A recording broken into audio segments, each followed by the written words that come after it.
I can tell you as someone who's not only a member of Park East Synagogue, but who attended Park East Day School for much of my young life. I used to walk home every day from school in my uniform, which proudly said Rabbi Arthur Schneier Park East Day School on it.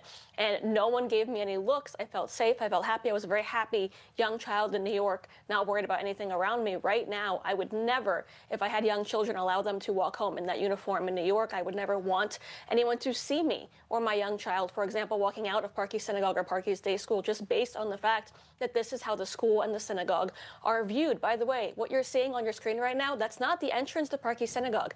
That's the entrance to Park East Day School, where 2- and 3-year-olds were coming in today, the next day, to go to pre-K, to go to kindergarten. The school goes from 2 years old to 13 years old. And now Jewish children have to walk in knowing this was what was going on last night. And this is what they know people think about that institution where they're supposed to feel safe.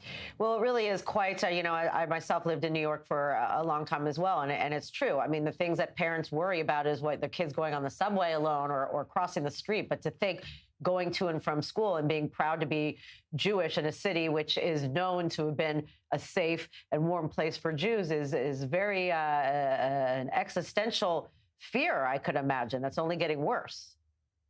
100%. And again, I'm someone who was born and raised in Manhattan, who never thought about this growing up, whose parents came to this country to escape anti-Semitism. They fled from scenes just like this back in the Soviet Union, thinking that their kids would never have to witness this or have to talk about it in their lifetimes. My mom and her family became members of Park East Synagogue in the 1970s, where Rabbi Arthur Schneier welcomed them, where they got to stand for the first time in Rosh Hashanah, proudly, openly celebrating a Jewish holiday. By the way, Rabbi Schneier is a Holocaust survivor who still leads the school and the synagogue to this day, and nobody cares about that. No one's interested in what message they're putting out. They're standing outside a Jewish institution screaming, there is only one solution. And I don't think it takes a genius to understand what they're trying to say.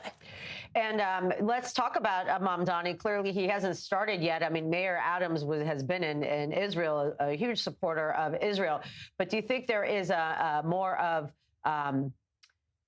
bravery is not the right word, but now knowing where Mamdani stands, it's got to be seriously concerning. And the fact he's meeting with Trump, and we know they're not exactly bosom buddies. I'm wondering if he'll, listen to what Trump has to say.